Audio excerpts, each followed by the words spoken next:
Hello, Section 2 of Fall 2014. This is, 2014, second 8 weeks, Section 2 for patient care. So we have just finished our second unit, which was the legal and ethical issues.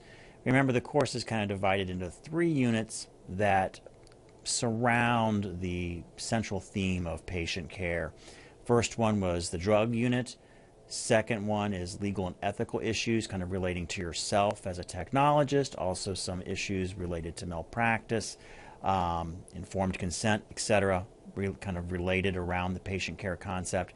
And then the third unit is we're going to hit some traditional patient care issues with CT and MRI.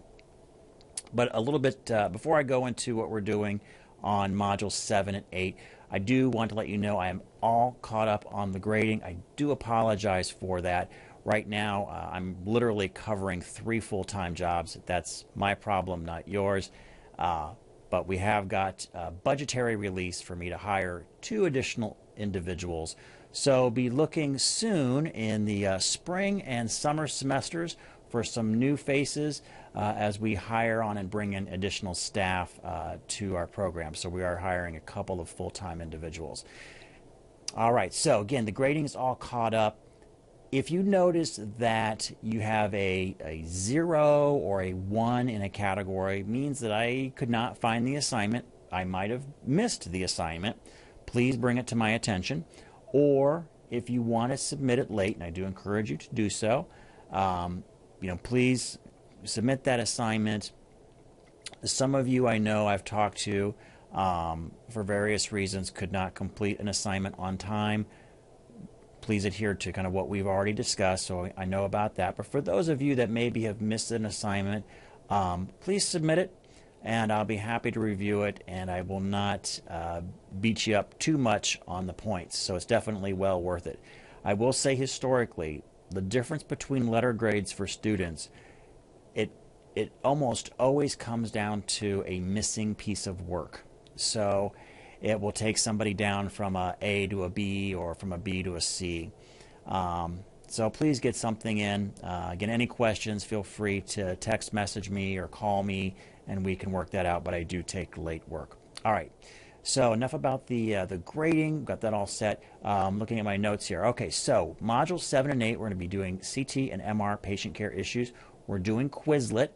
I do have a video tutorial on Quizlet. It's basically a flashcard generator. It can do a lot of cool things other than just flashcards. Great way to study for any kind of professional level exam that you're doing. I wanted to get you, if you haven't seen Quizlet before, or Study Blue is another one out there, please take a look at that. They're at the Android store. They're also available at the App Store for iOS if you have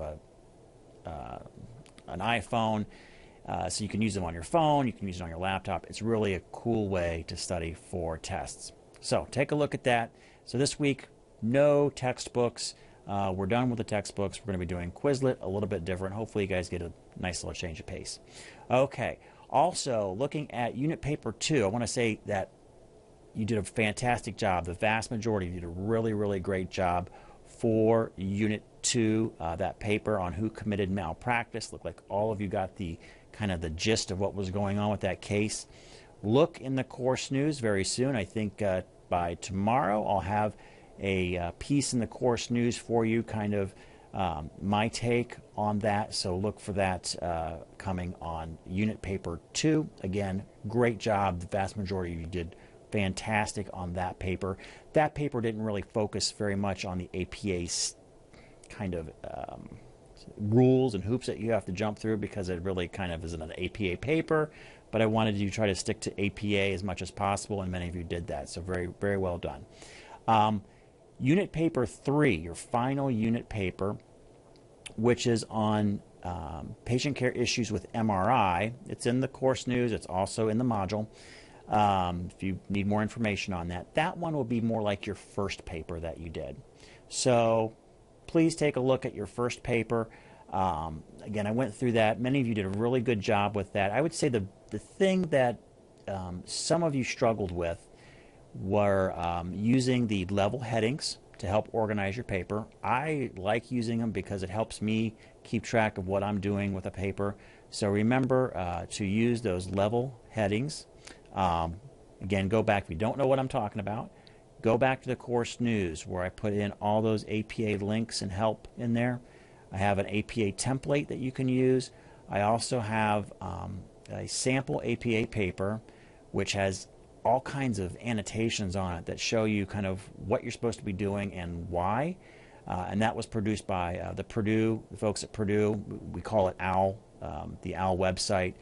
Take a look at that. Those two, if you have those two in your hands, the template that I designed and then the OWL paper, you can pretty much figure out how to do it. So level headings was a problem for many of you. They were either non-existent or not there. And then the other issue was the in-text citation along with the reference pages.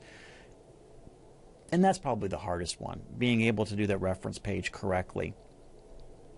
So take a look again at the template and especially the way that it's in the OWL sample paper. You can always, again, I would bookmark the OWL website. I have it in the links going back to that original news article that I put in there with all the multiple links for writing help. How do you correctly reference something? So just be forewarned. Again, I looked at really, did you make a good attempt at this? Did you attempt in-text citations, which all of you did, sometimes a little bit incorrect, but again, a great first start for many of you. Please revisit those the links, though, to kind of have those tools at hand as you progress through the program. Okay, but Unit Paper 3 will be exactly kind of like Unit Paper 1, a traditional APA paper, and there will be no abstract required. A few of you did the abstract, even though I put it in there that wasn't required. I always kind of cringed because I knew it was a little extra work for you. Of course, I didn't take any points off for that, but no abstract required for this next paper. Okay, so that covers Unit Papers 2 and, Unit Papers 1 and Unit Paper 2 and the upcoming Unit Paper 3. The other thing that I'm going to do, sort of by popular request, I had a few of you chime in and ask for Module 8 to be opened early. So here's what we're going to attempt to do. Is tomorrow morning, which is Wednesday, Module 8 is scheduled to open. So if you would like to work ahead, you may. You will need to pop in and at least finish those responses that you have to do with the question of the week. But I think, off the top of my head, you could basically have the whole course completed early if you want, as long as you make sure that you do your 2 responses back to your classmates, which all of you are doing very, very well. But just know that you got to go back and get that part done after you have made your main post and everybody else has made their posts. Now, Module 8 will not open until you do, we have a course feedback survey. So you'll still have to do that survey, and then you'll be able to enter into Module 8 if you want this week and start working away at it. So yes, you can actually finish this thing up early if you like. In regards to winding up the course, many of you have already submitted extra credit that has been graded. Did a great job. I hope that for those of you that subscribe to some of the free periodicals out there about the industry, I hope you really get some good value out of those. I know I do. I get all 3 of them coming to my house, but I think one of them, Radiology Today, or anyone, pick one of them, is a very good resource to have to keep you in tune with what's going on with medical imaging from the business side, which is very important because so much of what we do is driven from the business side. And then there's also a lot of patient care issues and trends and new things that are going on the patient care side. So I think it makes you a much more rounded imaging professional by getting that perspective as well. So go out, sign up for a free subscription, and get some extra credit for it, and keep informed about your profession. Okay, so let's see. We've covered everything I wanted to cover in this. Again, I do apologize for being so late on the grading, but again, I think we are totally caught up if you are missing something, please get that turned in and let me know that you've done so, and I'll go back and grade that. Well, if you have any questions, please feel free to text message me. That is the best way, as I'm running around between meetings and covering all these additional jobs in the interim right now. Text message is the best way to get a hold of me. Of course, you've got email, and you can always call me as well.